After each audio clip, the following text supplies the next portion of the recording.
"She's going to kill us all!" The shout detonated in the aluminum throat of the C-17, sharp as a gunshot. It folded the cabin into a new shape. People turned as one, faces white and angular in the strobe of warning lights. Somewhere forward, an alarm shifted into a hard, insistent tone. Smoke threaded through the overhead vents, thin at first, then suddenly thicker, carrying the dry chemical tang of overheated wiring and the hotter, sweeter smell of something burning through plastic.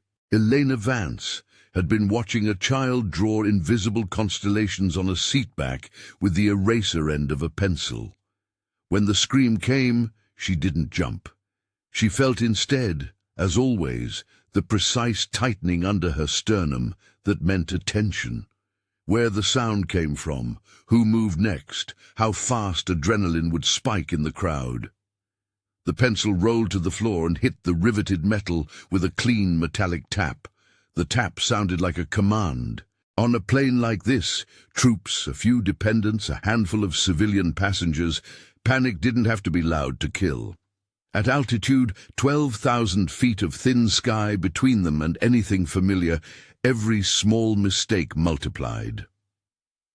Elena had learned to measure panic the way other people measured temperature. She inhaled, and the air close to her tasted faintly of the antiseptic she'd used on a child's scrape 2 hours earlier. Her hand brushed the pen in her scrub pocket, a cheap ballpoint she'd never lost in 10 years, an anchor. From the front of the cabin came a voice over the intercom, clear, controlled, but with the edge of worry threaded through it. "All personnel, remain seated. Crew is resolving an onboard emergency." The words were the mechanical courtesy of a man trained to make bad things sound ordinary. They did not make anyone feel safer. "She's going to kill us all!" A woman 3 rows ahead clapped both hands to her mouth and pointed, as if that would put the danger in a box. The point was aimless. The panic attached itself to the nearest visible target. A man in a brown coat flung his head toward Elena as she rose from kneeling to check a screaming toddler's scraped knee. The color drained from his face. The room tilted. Someone said the word bomb, and everyone heard it. Elena had been mistaken before. In restaurants and on buses, in sterile emergency rooms and on quiet medevacs, people had looked at her and seen, what? A nurse, a woman, a caregiver. Small things, the way she didn't seek eye contact, the way she kept her hands where others couldn't see the knuckles, a ribbon of scar along a wrist that she had learned to keep covered. What they didn't see until it mattered was the way she sorted a room into threats and assets in the same sweep. She moved without a show of movement. Her body made itself lean and small inside the jacket she'd put on over scrubs when the plane took off, a concession to the cold at altitude. The jacket hid a line of motions practiced until they were a reflex, an assessment that tasted like metal and cold, and the memory of sandstorms that scraped the sky. Her mind catalogued people in an exacting inventory. There was a surgeon in civilian clothes coolly searching the cabin for authority. There was a younger nurse winding pale-fingered hands around a sterilized gauze packet and looking to Elena for certainty.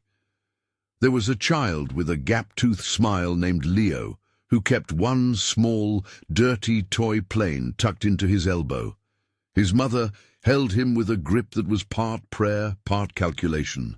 There was the man now standing at the galley, coat flapping, hair clamped back, shouting, Silas Thorne. Silas moved like a boat barging in a still harbor. He had the easy, dangerous arrogance of a man who believed his violence could clear the world. He had stepped out from the cargo door 20 minutes earlier, carrying a case that didn't belong, and, when challenged, had smiled and said something about grievances and the need for people to be held accountable. The cabin crew had been polite. The crew had been wrong. Now he stood with a thin, dark package, and his face had the steady heat of someone who had rehearsed this exact crescendo of attention. "Listen to me," he barked, and the airline lights seemed to tilt closer as heads turned. "I have proof. You all will watch. She will decide what we deserve." His eyes flicked across faces until they landed on Elena with the absurd, deliberate cruelty of a finger drawing a line that would decide where people ran. The accusation landed on Elena like a winter wind. The woman nearest him nodded with the animal quickness of someone looking for safety in numbers. "She's going to kill us all," repeated the same voice, smaller now but no less certain. People knuckled at their mouths. A man 2 rows forward started praying aloud. Elena could have moved to explain. She could have raised her hands, smiled, insisted she was a medic, a caregiver, a civilian. Instead, she crouched and looked at Leo, who was clutching his toy plane so hard it squealed at the seams. "Are you okay?" she asked.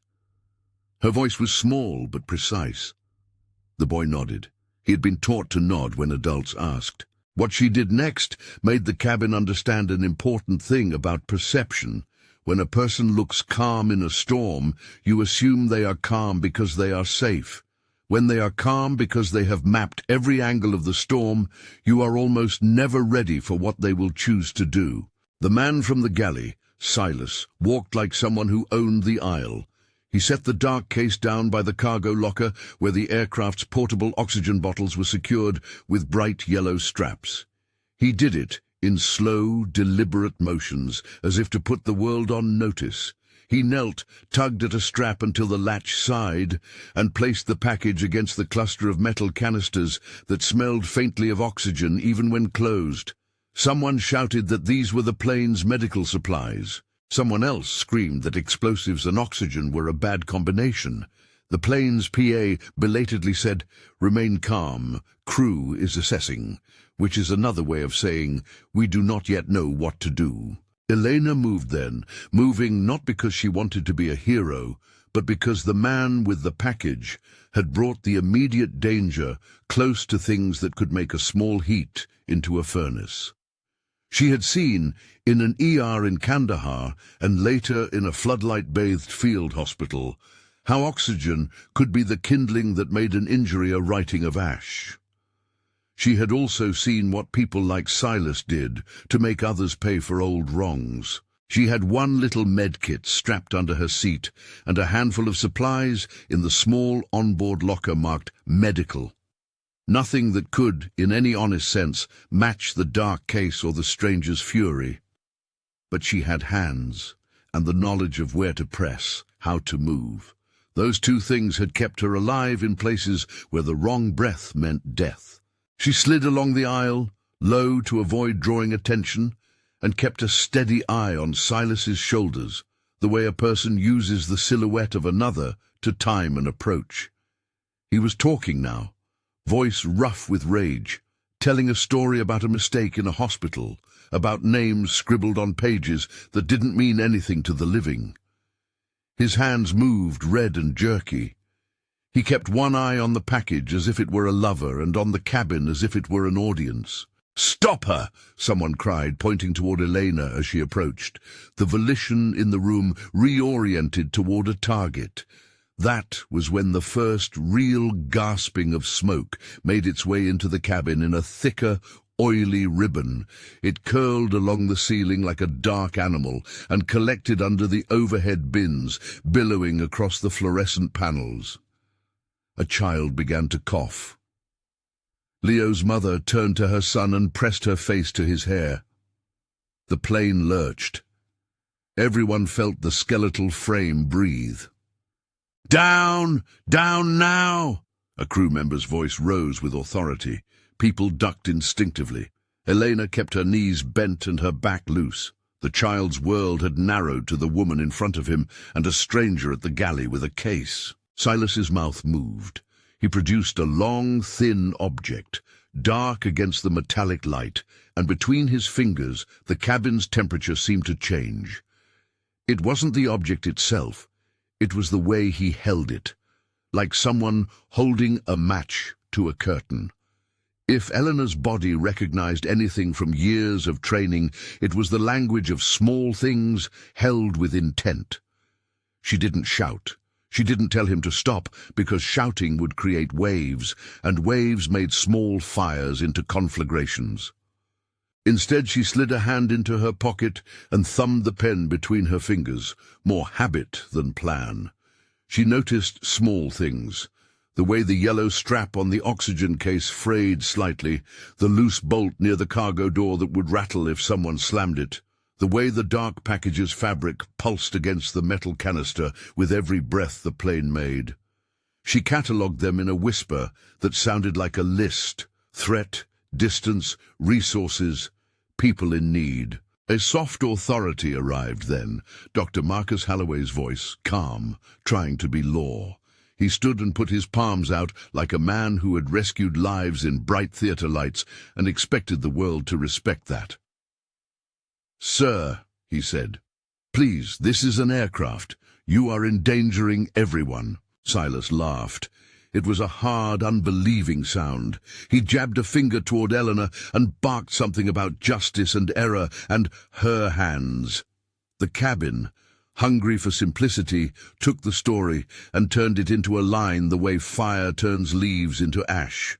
Good on one side, evil on the other. For a heartbeat, Elena's existence as a medic, as a woman, as someone who had spent nights holding other people's pain, was recategorized into a simple villain label. She had no time to correct the misunderstanding. "She's going to kill us all," the woman repeated. The sentence kept like a stone in the mouth of the aircraft. Elena felt the sting of other people's eyes like a physical thing and let it settle. It would be the second worst thing, she thought, to die trying to explain. The worst would be letting people die because she wasted the minutes of the first real danger on words. She reached the cargo locker while keeping her hands visible and open, like someone offering neutral paper. "I need you to stay calm," she said to Silas, low and steady, because the tone of her voice mattered as much as what it said. "Talk to me. Tell me what's wrong. We can help." The lie was measured and thin. It was a doctoring technique she'd used many times. Empathy as leverage. Empathy opens lids. Empathy gives people the impression of being seen. Silas's eyes flicked briefly to the child and softened, not out of pity, but because he needed witnesses to the shape of his protest. That flicker gave Elena a calculus. His anger wasn't total. He wasn't a man who wanted everyone dead as much as he wanted attention and a very private rage broadcast. To the back of the cabin, someone was already calling the airline security line on a personal phone, the tiny glow of the screen cutting through the dim. Someone else was filming with a shaky hand. The plane's normal hum began to fray into something jagged as the flight deck chimed in, short, clinching beeps under the intercom voice. In the cockpit, pilots had the kind of training that kept them sculpted for crisis. They would be running checklists in a language Elena didn't pretend to know. She could see their reactions in little things, the way servos hummed harder, the way the cabin pressure readout light blinked, an indefinido flicker on her mental map, a technical flashpoint she couldn't pin without the manuals. She marked it mentally. Cockpit reports a critical oxygen system alert, indefinido. "Don't touch that," someone shouted.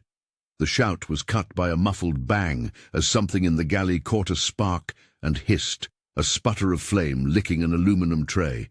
Heat flared nearer. A smell sweetened into the heavy scent of something melting. Passengers started to reach for masks that didn't fully deploy, some malfunction that made them pluck at the plastic and gasp. The child, Leo, began to choke on smoke. Elena found herself bent over him, a hand at his jaw, pulling air into his lungs with a rhythm that had nothing to do with hospital protocol and everything to do with someone awake to the fine measure of breath. "Hold him," Elena told Leo's mother, and the woman clung to her son like a life raft. Elena's fingers found the yellow strap holding the oxygen cylinders and felt the frayed weave under her knuckles.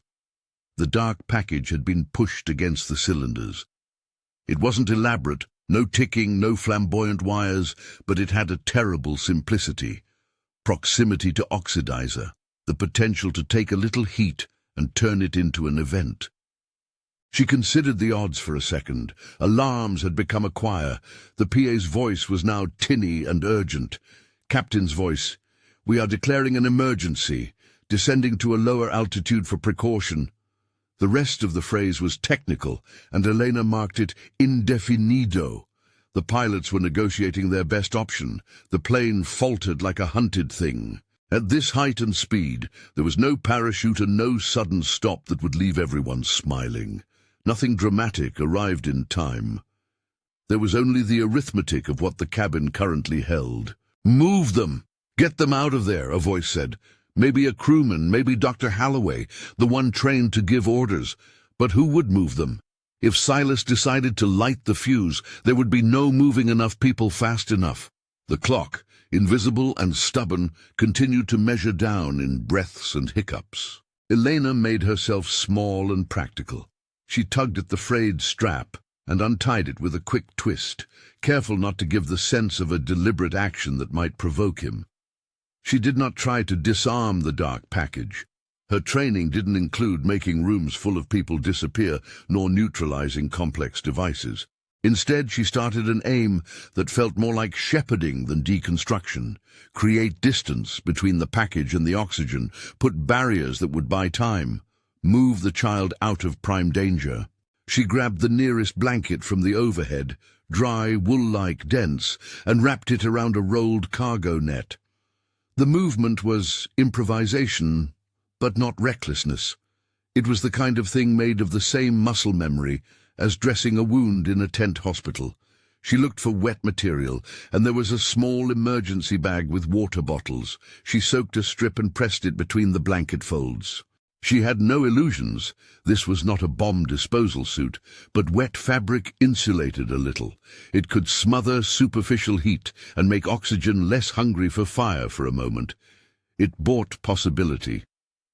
Behind her, Sarah Jenkins, young, eager, hands fluttering with inexperience, said Elena should wait for security, should let the pilots handle it. Dr. Holloway, authoritative, barked for people to stay down and not to interfere. The cabin divided itself along the predictable lines of fear and procedure. Elena ignored the implied rebuke. She had watched time with people who could not move, and had learned that waiting for authority sometimes killed the very people authority intended to save. Authority could be slow, courage could be fast. That was a cruel equation, and she had no way to soften the numbers. Silas was narrating himself grandly now, his grievances folded in on an injured tenderness as much as a fury. He wanted to hurt the machine of the world that had held him small. He wanted witnesses, he wanted blood as proof, he wanted blame given a public theatre.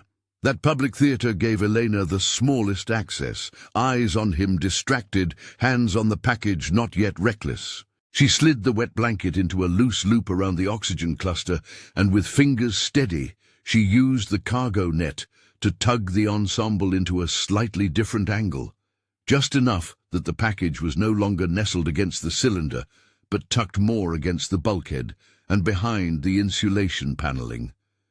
It was minute maneuvering under pressure, a hand skill used for moving stretchers and prisoners and boxes of fragile meds.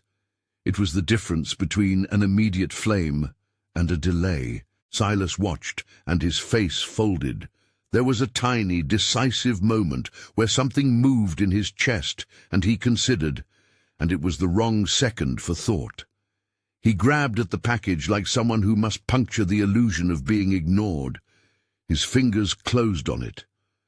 Elena moved, not to wrestle, but to wedge herself between his hand and the device, to use her own body as a live shield for the child and the oxygen cluster. When he shoved, she yielded inches, and then used his momentum to redirect him away from the cluster and into the aisle, where there were other bodies and thus other witnesses. In the melee, a hot wire or a throat of burned insulation made a quick hiss and a spark that made everyone blink. The spark struck a thin line of melted plastic, and there was a small, blinding flare that seared the air. For a second the cabin registered as whiteness and the sound of someone's breath being knocked out of them. Leo screamed. The world reeled on its hinges. "She's trying to take it," someone said, and the words shaped the panic around Elena as if she were the actor rather than the one trying to prevent action. A woman in a flight suit, an aircrew medic, grabbed Elena's elbow and pushed hard in a panic reflex. Elena didn't resist. She felt bone and lung and the grit of 10 years of being shoved and held and polished in conflict. She turned her head for one quick check. Doctor. Holloway was beside her now, his surgical mask half off, eyes wide, in a way she had only seen when someone realized their sterile theater was actually a war zone. "You have to get back! You can't be doing that!" he insisted, but his voice broke on that, like someone who realized too late that he had nothing to offer.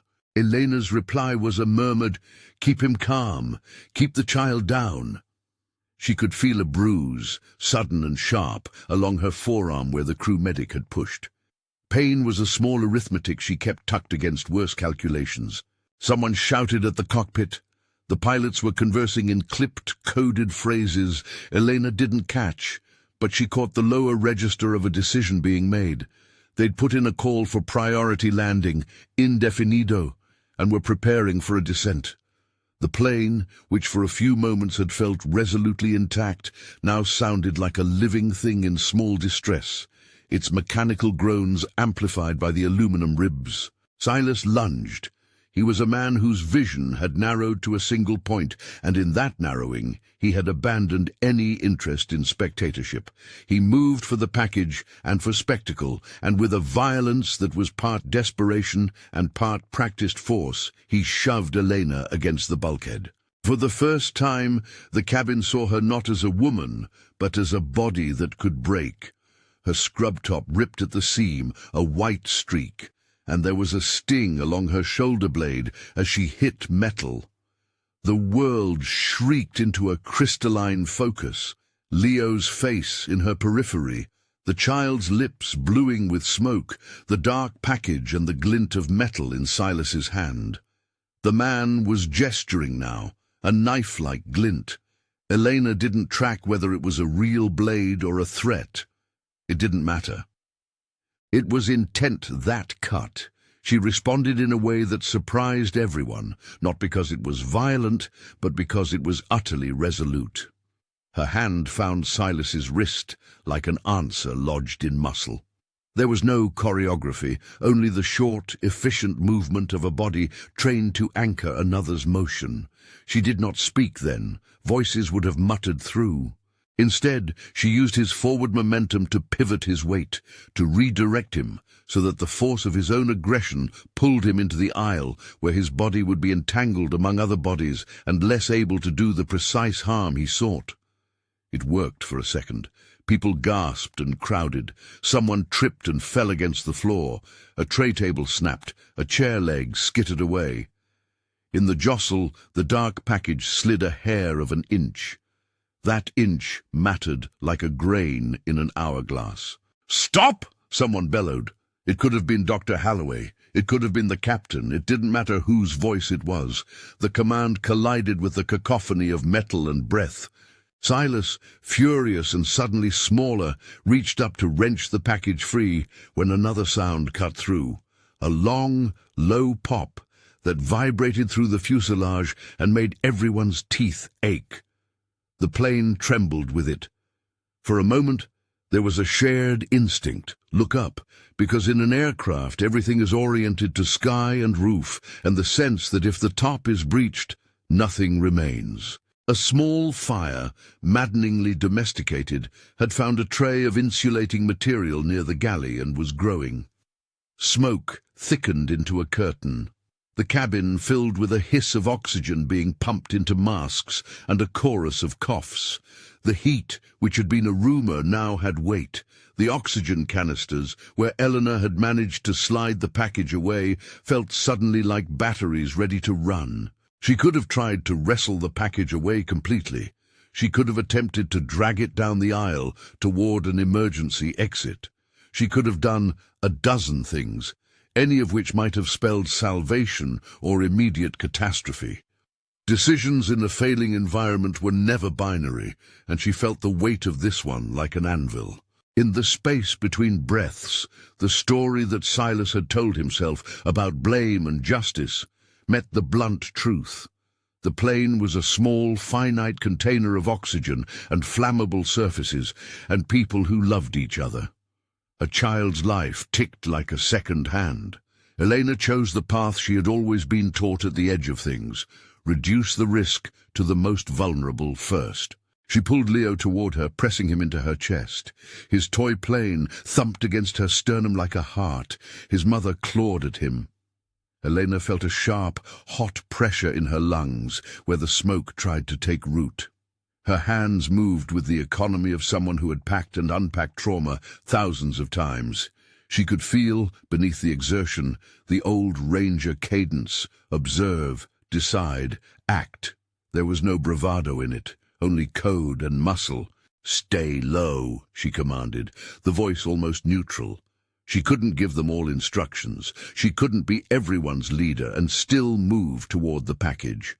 So she chose the child and the group nearest and kept moving, squeezing the blankets tighter around the net of cylinders. Each second felt both like it was moving too slow and like a completely adequate amount of time to change everything. Someone in the cabin thrust a phone into her face. The screen showed a map dot and a friend contacting the airline. Another hand offered a bottle of saline and a face mask that was slightly too big. Small gifts, hundreds of them. A flight attendant had worked her way down the aisle and now, breathless and shaking, looked to Elena as if waiting for permission. Permission was not a formal thing here. It was a mutual recognition of the one person who wasn't in the act of being afraid. She nodded once to the attendant and with a motion that was blunt and kindly indicated she would move to the forward bulkhead. The attendant took that as assent to start moving people with her. "Captain's going to try to get us down," someone said. The word landing was a promise framed by uncertainty. The pilot's choices were technical, and Elena labeled them indefinido. She was not someone who guessed at avionics in a crisis. She relied on human things: weight, breath, handholds, the way a crowd pressed against the floor as gravity shifted downward. Silas, caught between his need to perform and the inconvenient reality of people who would not disappear to let his act unfold, snarled and tried to pull himself free. Elena was ready. She could feel the old training bloom, a landing roll practiced in dark palaces, a sequence of small corrections that snap a person into a single, focused present.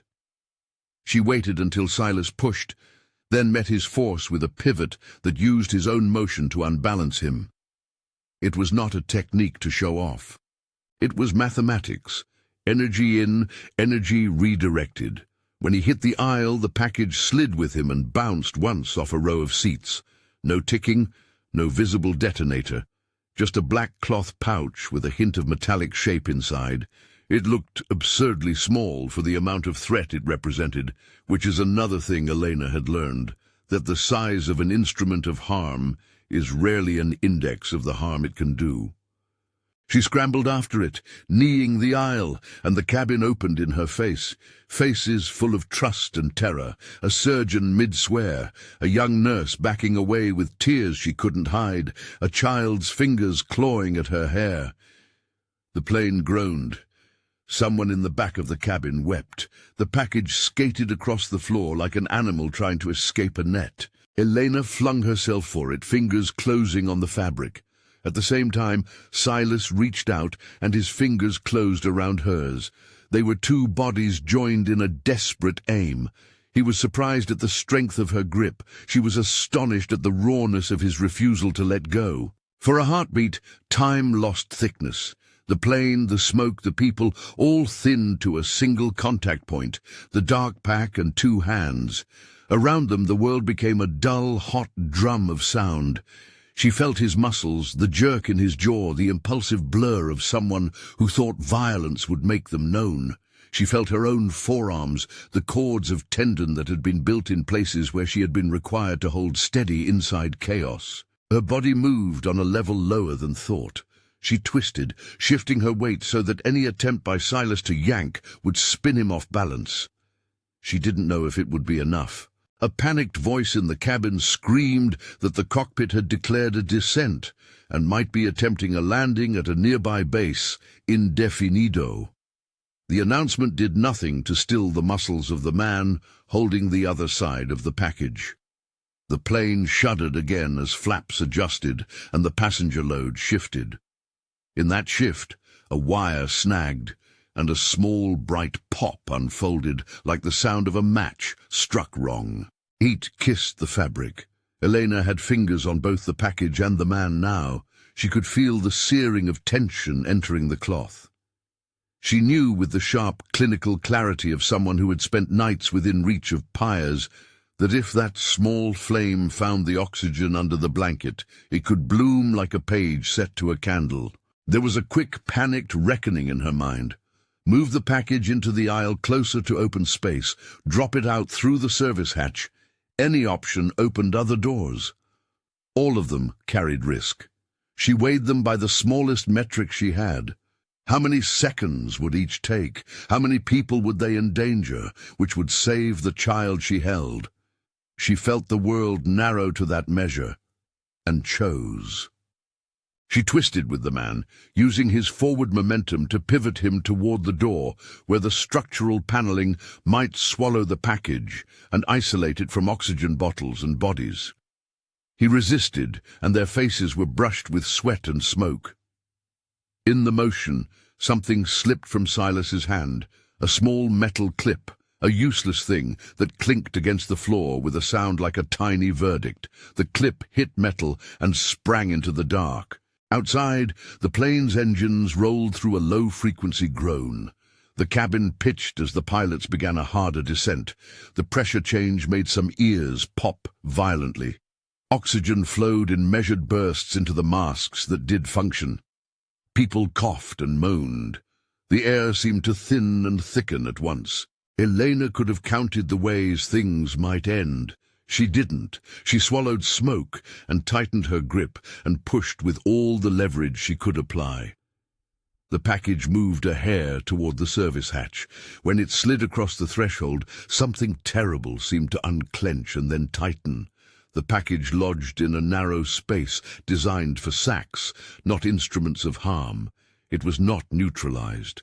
It was only further from the oxygen bottles. Silas howled, a sound like a child denied a toy, and launched himself after it with the last of his fury. He planted both feet and reached with whole body weight. Elena dug in her heel, held her ground, and remembered a small thing from green-lit nights of instruction. When someone gives everything to an act, they leave small openings. She exploited one. Her fingers shoved, the package slipped. For one awful second it seemed to hang, suspended between the hatch and the aisle, and then it began to slide back. "On the hatch!" someone yelled. It was a desperate, useless phrase. The package caught on a lip, and for one breath held as if it couldn't decide where to be. Then a spark, probably from the damaged insulation near the galley, skittered and kissed fringe, and the flame found cloth. It was nothing grand, a yellow, flowering the size of a fist, a bloom that fed on current and oxygen. It licked the package, and the wet blanket stank with steam and smoke, but the cloth did not go out. Leo screamed, and the sound broke across Elena like a physical blow. She couldn't stand it, not in a child. She made an almost animal motion, hands closing hard, pulling package and man away from the hatch, elbowing. A roll that used weight and gravity and the center of the plane to her advantage. The package slid and flipped, and the small burst of fire caught the wet blanket, and then, because the wet had been both a friend and a limit, the flame sputtered. For a second, it seemed like an impossible mercy. Then the plane shuddered so violently that the lights momentarily went out and emergency strips flared. The world outside the small windows had gone from endless blue to barred streaks as the C-17 bowed its descent. The cabin became a hollow drum of shocked air. People were flung toward their harnesses like the tide had reversed. Elena, still clinging to Leo, felt a searing pain across her forearm where a piece of hot metal had scratched her. Blood was not dramatic, just a thin, bright line along scrub fabric. The child sobbed against her, and his breath tasted of smoke. She had a burning smell in her hair, a new punctuation of heat that told her the inside of the plane had become a dangerous place. Silas lay on the floor, winded and suddenly smaller. Around him were bodies that had been afraid and were now either furious or relieved. Someone had called the military police on the line. Someone else had used a phone to film the incident. The many ways the modern world witnesses its own near-death were all unspooling in tiny screens. Up in the cockpit, the captain's voice came through thin. "We are initiating priority descent. Prepare for emergency landing at nearest suitable runway. Indefinido." The word was a placeholder for certainty the aircraft could not yet guarantee. The cabin listened. The phrase held the promise of a possible living. Elena looked down at the package, now lying inert in the narrow space near the hatch, singed and smoky, and apparently no worse for the motion. It did not explode. It did not detonate in fireworks. It simply sat and smouldered and looked improbably mundane. People began to exhale in a chorus of noise that edged toward hysteria and then tempered into a cautious, brittle laughter. Dr. Holloway reached for Elena and gripped her forearm as if to steady her. His hands shook. He said, almost without breath, What did you do?" The sentence was accusation and gratitude tangled into one. Elena could have deflected, could have told him she had pushed, that she had directed, that she had been only doing a job. But the look in his eyes was changing, like a window turning from opaque to clear. "I'm a medic," she said simply, and the truth unclipped any mystery. It didn't make what she had done heroic enough for praise. It didn't make the child's choking any less raw. It was "I'm a medic," she said simply, and the words landed in the cabin like a small denial of the verdict the crowd had already cast. Dr. Holloway's hands trembled when he unclasped them from her forearm. They were hands that had sutured, steadied, and watched people leave and come back again. For a second his face was all confession and relief. "Thank God," he breathed, half to himself and half to the plane. He looked at the child's face, soot smudging the edge of his lip, and then at Elena, and the way the light crossed her cheek made him drop the professional distance he always kept. "We need to clear an area. Get him oxygen. Now." That small command moved like a ripple. Flight attendants began to herd people with the sort of rough tenderness crisis had taught them. Someone handed Elena a face mask that fit Leo badly. She adjusted it with hands that had been steady in worse places and watched the child's color shift as oxygen found his lungs. He coughed, then stopped. His small fingers curled into Elena's scrub pocket as if he feared she would disappear. "That," Dr. Holloway started, and then swallowed. He didn't have the language for what he'd seen, how she had moved like a practiced instrument among people who had mistaken her for a target. Instead, he offered something quieter. "Stay with him." Elena nodded. It was not an acceptance of praise, it was a job. People kept calling out, some for ambulances, some for security, few in that chaotic modern way that wanted to record rather than help. The plane shuddered as the pilots worked the descent. Every vibration was the engine's arithmetic, the aircraft's way of negotiating with physics. Overhead, a Clark's bright strip lit up in a rhythm they all felt in their teeth. Captain's voice came through, clipped and official. "Cabin crew, prepare for an emergency landing at nearest suitable field. Follow emergency checklist, indefinido." Elena heard the word and filed it away like a label on a map she didn't own. For a moment, in that cramped, hot cabin, a strange, brittle calm replaced the earlier panic. People exhaled in a chorus that sounded like a verdict given too late, relief mixed with the raw knowledge of how close they'd come. The wet blanket smelled of steam and smoke. The singe at Elena's arm tickled under the clean fabric of her sleeve. Blood glittered thin and bright on her forearm where a shard of metal had scraped her during the struggle. She wrapped a spare gauze loosely around it. The action was functional, not theatrical. "Quickly," one of the attendants urged. "We need to strap down loose items, secure the aisles. The ramp—" She cut off as the cabin lurched, then steadied, the world outside the windows changing from wide, sun-bleached sheets to the hard, corrugated geometry of runways. The plane was descending faster than before, the earth moving toward them with a new insistence. If survival stories like this keep you on the edge of your seat, hit subscribe, a voice might say in another place. Here, amid the small, urgent acts of care and the mechanical thrum of a massive transport negotiating a dangerous arrival, nobody thought of channels or audiences. They thought of legs and hands and the sound of a child's breath finding steadiness again. Still, someone in the back used their phone and murmured that they would post later because the modern instinct to bear witness never sleeps. Silas had been rolled and held by a thicket of passengers and one brave flight officer. His hands were bound with a zip tie and then another piece of cargo strapping. He lay on the floor like a man who had exhausted outrage and found only a small, bitter resignation. Around him, passengers who had moments ago been willing to hand him over to vigilante certainty now looked with complicated faces. Some wanted to shout, some wanted to cry, most wanted to go home and pretend the scent of melted plastic had been a bad dream. On the flight deck, pilots spoke in clipped tones Elena couldn't fully catch. Her knowledge of aviational procedures was practical and limited. When she heard priority landing and clear for immediate approach, she felt the way a nurse felt when a code was called. There would be a flurry of official actions. She would be on the margin, ready to apply what she could. She marked the pilot's words, indefinido, in her head. The aircraft responded like a living thing, its flaps and flares and hydraulics singing the language of descent.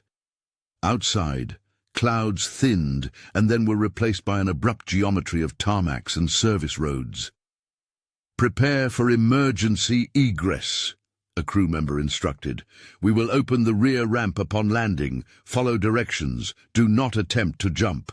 Elena helped where she could, moving slowly through the aisles, touching shoulders, kneeling to adjust a child's strap, smoothing the hair of a woman whose mascara had run into black crescents down her face. She noticed small kindnesses, a young man giving his seat to someone with a brace, a grandmother taking another's hand, the surgeon muttering a prayer under his breath as if saying the right words might stitch the day back together. Each small human act collected like stitches in the tension hanging under the plane's aluminum skin. The descent was sharp enough that the overhead bins rattled and a few unsecured items slid a hair. People who had been standing sat down with a new, grateful ferocity. The C-17 shuddered as if someone had put a hand on its flank, a massive animal aware of its own limits. The landing itself was a collision of skill and luck. A hard touchdown that made the relic of previous panic feel like an uncanny dampness against the present strain. Tires sang over the tarmac, brakes hissed, the plane rolled to a stop at a place where emergency vehicles already waited. Their lights turned toward the craft like beetles to a flame. When the rear ramp dropped and the open sky became a black mouth of night air and firefighting foam, the plane's belly felt suddenly very small. Engines idled with the patient hum of something massive that had done its duty. Voices moved in precise rhythms now. Fire crew, military police, paramedics, an authority with the cadence of someone who practices order when everything else is chaos. Men and women in reflective vests moved with an economy that made panic feel as if it had been someone else's sensation. Hose lines steamed, foam hissed. The smell of foam and burning cloth tangled with the more human scent of sweat and fear. First responders swarmed up the ramp and into the cabin in a trained, almost machine-like tide. They were quick to triage, their hands skilled in measured decisions that didn't have room for admiration. Elena stayed long enough to move the last of the unsteady passengers toward the threshold, and then, because she had given out of habit for as long as memory would allow, moved down the ramp herself to help steady people who had willowy legs and wanted to fall. "Medic!" a voice called. Someone with an orange vest pointed to a cluster of patients. An EMT took Leo and checked his pupils, his oxygen saturation, numbers Elena recognized in a blur of clinical shorthand, but which she did not need to pass to know were improving. Leo clung to her hand for a second longer than necessary, then permitted himself to be carried away. His mother left a trembling hand on Elena's shoulder, as if she could tether the woman to reality by touch alone. "Thank you," she said, as if a few syllables could cover the hours compressed into that plane. Elena turned toward the scene where Silas was being escorted out. Military police, stout, efficient, kept him cuffed and watched. He looked back at her then, with something that might have been hate, or might have been puzzlement, or might have been the raw recognition of a man who had failed the logic of his own drama. Elena felt nothing but a small, cold ribbon of exhaustion. Bits of smoke had lodged in her throat like foreign dust. Her head swam a little. "Get checked," Dr. Holloway insisted when he saw her posture. He had traded his earlier dismissal for a fervor that looked like concern. "You inhaled a lot of smoke. You need oxygen, fluids, please." "No," she said at first, because her instinct was to stay where the need was greatest. "I've been—" "Now," he interrupted, his tone soft but immovable. He reached out, took her by the arm and her scrubs, and guided her to an ambulance that smelled of antiseptic and hurried competence. He wasn't gentle because the situation allowed gentleness. He was firm because memory had taught him to be. Inside the ambulance, the medics fussed over Elena with the professional briskness of people who had learned not to waste the minutes a human body gives them. Oxygen prongs gave her breath more than she had been getting. Saline warmed the veins in her arm. They scrubbed smoke particles from her hair and asked about pain. Her forearm throbbed. The gauze there had soaked. She kept her answers short. There was little appetite for narratives. A field hospital had been pitched near the runway, a tent that smelled of government issue and hot coffee. Inside, rows of cots held the less critically injured, the sobered, the grateful. Medical techs moved like props on a stage cut for one scene. Triage tags flapped like small flags on the wrists of those who would need more than oxygen. Elena sat on a cot and waited. The aftershocks of adrenaline made her body feel both vibrantly awake and utterly spent. Sarah Jenkins found her then, eyes wide and damp. The young nurse had a face that still wore the soft terrors of someone who had stared too long at a wound and came away human. Sarah reached for Eleanor as if she needed to confirm that the woman was not a myth. "You were like—" she started. "You just—" Her sentences fell away. Words seemed insufficient to bridge the gap between admiration and the thin, blunt truth of what they'd all witnessed. Elena only shook her head once. "You did well," she said, which was both praise and a reminder that the work hadn't been hers alone. "You kept people calm. That mattered." Sarah's hand squeezed hers. "Dr. Holloway said—" she started, and then faltered at the difficulty of the conversation. "He was wrong about you," she finished simply.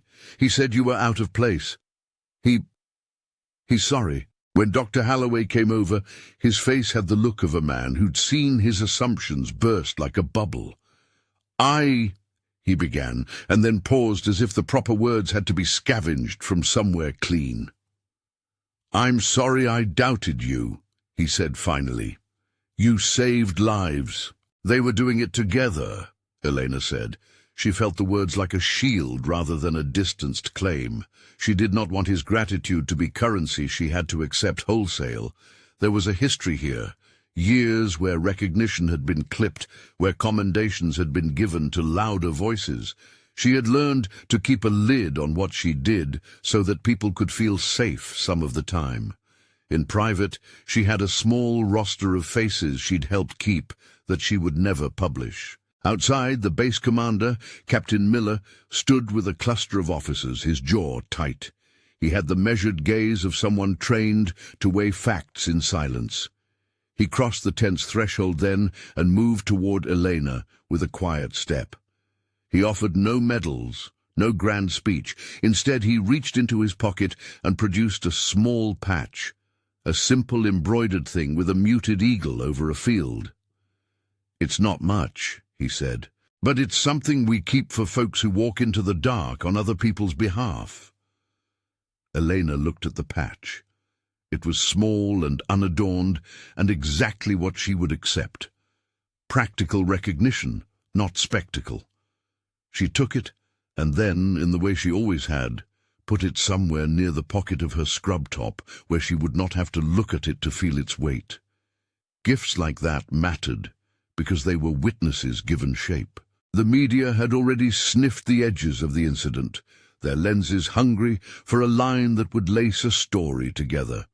Someone had already called it the C-17 incident in a way that demanded headlines. Elena learned not to be surprised by the modern appetite for neat narratives. Her life had never provided neat narratives. Instead, it had given small, inconvenient truths, that people both hurt and healed each other, sometimes at the same time, that courage was often invisible, that trauma and care could sit in the same person without explanation. Silas was taken away under guard. There were questions for him later, about motive, about grievance, about how a man could convince himself to turn people into symbols of his rage. Elena hoped the answers would be found and routed through courts and the dull machinery of accountability. She did not care to be the center of that story. The only confession she wanted was the one she made to herself in the thin, private hours after the riot of the day, that she had been afraid and had acted anyway. When Leo woke, he found Elena sitting by his cot in a small hospital room that smelled of antiseptic and fresh linen. His mother slept beside him, face slack with the exhaustion of a parent who had been given back a child. Leo's hair was singed at the edges, and there was a faint permanent smear of soot on his chin that would be a story for decades if anyone had the appetite to tell it. He saw Elena and half fell into her arms like a bell that found its familiar sound. "You're the one who saved me," he said matter-of-factly, the honesty of children like a blade. Elena smiled then, something that felt close to exhaustion, more than joy. "You were brave," she told him. "You held on." He reached into his pajama pocket and pulled out the small toy plane he'd been clinging to on the flight. He offered it to her with solemn ceremony. "For you," he said. "So you remember airplanes like I do." She took it, because what else do you do with small offerings? She held the toy up to her ear, imagined the squeal of little plastic wings and the clean, uncomplicated rules of play. She thought about the seams you learn to mend in life, some with tape, some with time, some with the thin kindnesses people exchange without naming them. Later, Dr. Holloway found her again, a private moment in a corridor where the hospital's fluorescent lights didn't pretend to be heroic. He offered thanks again, this time with less need for ceremony and more wish to repair an error of judgment. "I owe you an apology," he said, "and I want you to know if you ever want a position back in a clinical setting, we would—" Elena cut him off with a small laugh that tasted like smoke. "I'm not looking for a title," she said. "I do what I do, because it's what makes the noise stop for people. Titles don't do that." He nodded. "Then let this stand for something less official," he said. He placed in her hand a folded piece of paper. The flight manifest had been marked by passengers who wanted to leave notes, people who wanted to say thanks. There were hundreds. He had folded some into one letter and brought it to her. "People were scared," he said. "They needed someone who could act without spectacle. They wrote to remember who did that." She read the notes later, a small litany of human textures, a mother's prayer, a soldier's quiet thanks, a boy's drawing of a plane. Each line was a small, accidental medal. She carried them in the pocket where she placed the patch, a private archive of quiet who saved us moments. Word of what had happened rippled outward. The base held an internal review. Statements were taken. Silas's motives were catalogued and processed through legal channels. People offered interviews, and the press did what it does, turned sharp events into grudges and keywords. For Elena, the public conversation was mostly static. She read only the small, well-intentioned messages that filtered to her through phone calls and folded pieces of paper. She had never been comfortable with the lens. She preferred wound dressing to sound bites. A few days later, Sarah Jenkins walked into the break room with coffee for two and found Eleanor sitting with a cup that had gone cold. The young nurse sat across from her and watched her for a beat, eyes reflecting a new solidity. "I wanted to say something," Sarah began. Her sentence found the shape it had failed to find earlier. "I didn't believe in myself before. I thought you were built differently. Now I see you did more than I thought possible." Her voice trembled with the admission of someone who had been given a map and discovered what the map actually meant. Elena looked at her and recognized something familiar, the same hunger she had once had to be noticed, to be chosen. "You don't have to be me to do what I did," she said. "You just need to be willing to move when the need is obvious." Sarah reached for her hand, and Elena accepted the contact like a handhold on a slippery climb. Their fingers laced, not in a moment of theatrical solidarity, but in the honest exchange of two people who had been in the same room when things broke and took the same small necessary steps to make things whole again. Weeks later, at a small private debrief, Captain Miller addressed the cabin crew, the passengers who had stayed to testify, and the emergency teams who had worked the landing. He read aloud a condensed, dry account of the events, and then paused. "There are people who will write this up in reports," he said. "There are others who will tell it as a story. I want to say something simple. There are heroes among us who don't seek the spotlight. Find them, recognize them, keep them close." He looked at Elena when he said it. No dramatics, no fanfare, just the acknowledgement of someone who had been willing to enter a small, terrifying space and hold it steady long enough for others to breathe. The final recognition came in a different form. A child's thank you drawing pinned to the base's small corkboard. A hastily typed message from a pilot about how swiftly the crew had responded. A folded note from Leo's mother that said simply, "You sat with my son when I couldn't. You will never know what that meant." Elena taped the note into the pocket where she kept the patch and the folded paper from Dr. Halloway. There were consequences, too, that did not make good pages. The scarring on her forearm would be a small physical reminder of a day in which visibility had arrived only through the blunt instrument of violence. There were nights when the wake of the event came back to her in dreams. Flashlights in the dark, the hot smell of melting, the small child's glance. She carried those things like private debts, but there were also small mercies. At the base coffee shop, a boy she had not met before pointed at her jacket as she walked by and told his mother, "She saved us all." The mother squeezed the child's shoulder and made some crude attempt at a lesson about gratitude. Elena's face did not change. She had never wanted to be celebrated.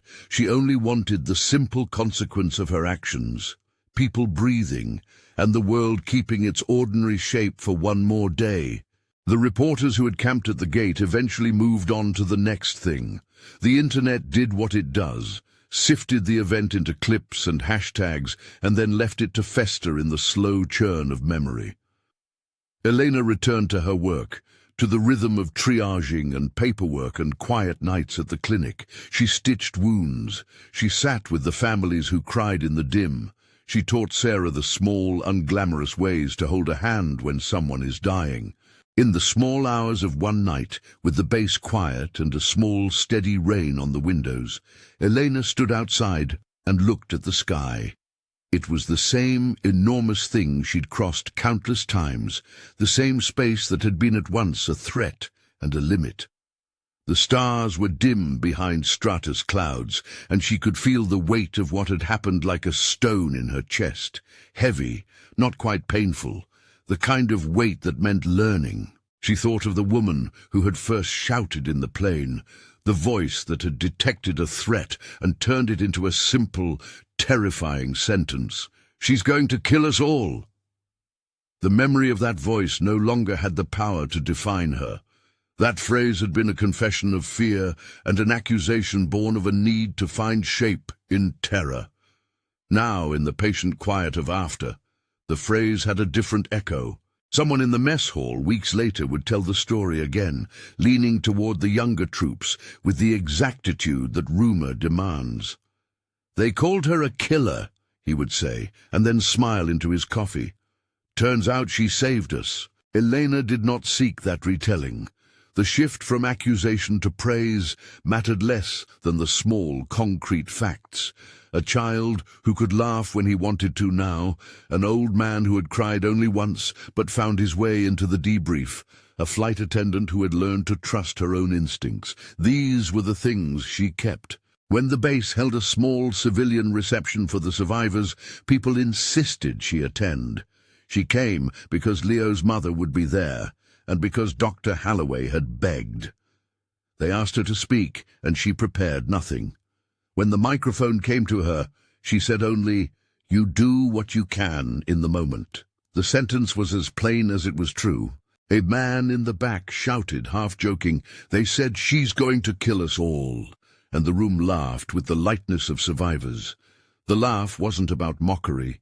It was about how human understanding can flip overnight when the truth is shown in action.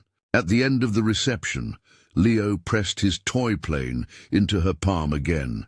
"Keep it," he said, "so you remember airplanes like I do." She put it into her scrub pocket next to the patch and the folded paper, and felt the discreet weight of the tiny objects settle there like a constellation. Elena left the hall without fanfare. She never wanted the story to be about her. She wanted it to be about the ways ordinary people can choose to become instruments of care when circumstances demand it. Quiet competence, she thought, wasn't all that remarkable. It was only useful. As she walked back to the clinic, the rain had stopped and the horizon was clearing. The sky was a clean field. For a moment she allowed herself a small, private smile. Somewhere a child might say into a camera, months from now, "She's going to kill us all," and mean for it to sting. For Elena, the sentence now had new resonance because the thing it named had been transformed. The world had, for a few hours, been a place where fear found action and action found respite. If this moved you, like and subscribe for more stories of quiet courage. She had been mistaken, labeled, feared, and then recognized. She had saved people while refusing the spotlight that often followed.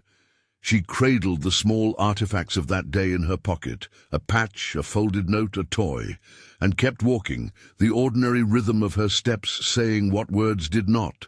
That some people will go into the breach not for glory, but because a child's breath matters. The plane, the alarms, and the words that had once signaled doom now lived in memory as a single arc, from accusation to salvation. She kept her head down, her hands busy, and the world went on.